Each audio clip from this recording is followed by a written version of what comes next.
नमस्कार दोस्तों, मैं आपकी होस्ट रंजना सिंह। आज हम बात करेंगे सेकेंड वर्ल्ड वॉर के बारे में।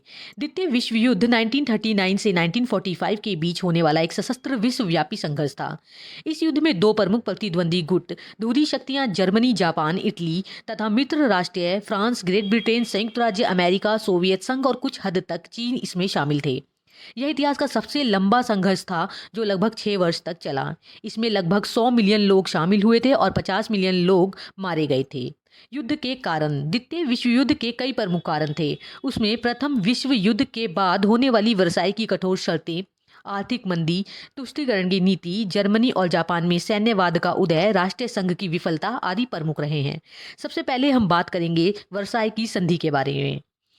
प्रथम विश्व युद्ध के बाद विजयी मित्र राष्ट्रों ने जर्मनी के भविष्य का फैसला लिया और जर्मनी को वर्साई की संधि पर हस्ताक्षर करने के लिए मजबूर किया था।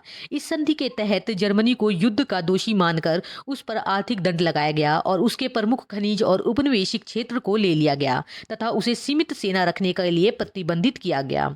इस अपमानजनक संधि ने जर्मनी में अति राष्ट्रवाद के प्रसार का मार्ग प्रशस्त किया। राष्ट्रीय संघ की विफलता।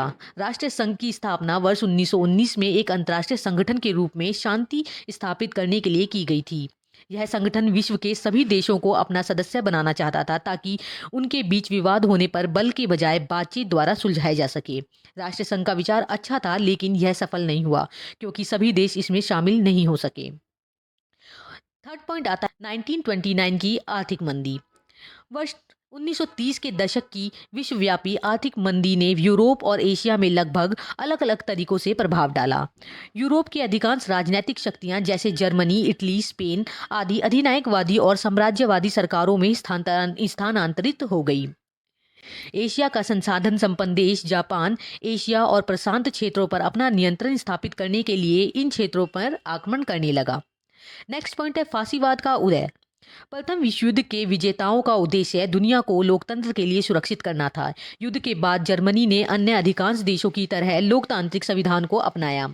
इटली में सन 1920 के दशक में राष्ट्रवादी सैन्यवादी अधिनायकवाद की लहर को फासीवाद के नाम से जाना जाता है।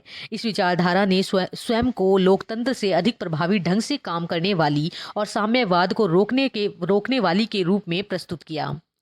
मुसोलिनी द्वारा वर्ष 1922 में इटली में इंटरवार अवधि के दौरान पहली साम्यवादी तानाशाही सरकार की स्थापना की गई। नेक्स्ट पॉइंट है नाजीवाद का उदय।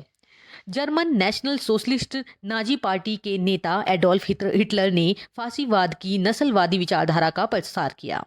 हिटलर वर्ष 1933 में जर्मन चांसलर बना और उसने आगे चलकर खुद को एक तानाशाह के रूप में स्थापित कर लिया।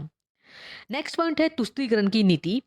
हिटलर ने खुले तौर पर स्वयं वर्साई की संधि का उल्लंघन किया और जर्मनी की सेना और हथियार का गुप्त रूप से निर्माण किया। हिटलर की गतिविधियों के बारे में ब्रिटेन और फ्रांस को पता था, लेकिन उन्हें लगा कि एक मजबूत जर्मनी ही रूस के साम्यवाद के प्रसार को रोक सकता है। इस तुष्टीकरण का म्यूनिक समझौता सितंबर 1938 एक प्रमुख उदाहरण के रूप में जाना जाता है। इस समझौते में ब्रिटेन और फ्रांस ने जर्मनी को चेकोस्लोवाकिया के उन क्षेत्रों में प्रवेश करने की अनुमति दे दी जहां जर्मन भाषी लोग रहते थे। जर्मनी ने वादा किया था कि वह शेष चेकोस्लोवाकिया या किसी अन्य देश पर आक्रमण नहीं करेगा, लेकिन जर्मनी द्वारा मार्च 1939 में इस वादे को तोड़कर शेष चेकोस्लोवाकिया पर आक्रमण कर दिया। इसके बाद भी ब्रिटेन और फ्रांस द्वारा सैन्य कार्रवाई नहीं की गई। तो देखिए, ये जो सभी कारण थे, ये सभी द्वितीय विश्व युद्ध के लिए एक प्रमुख कारण माने जाते हैं।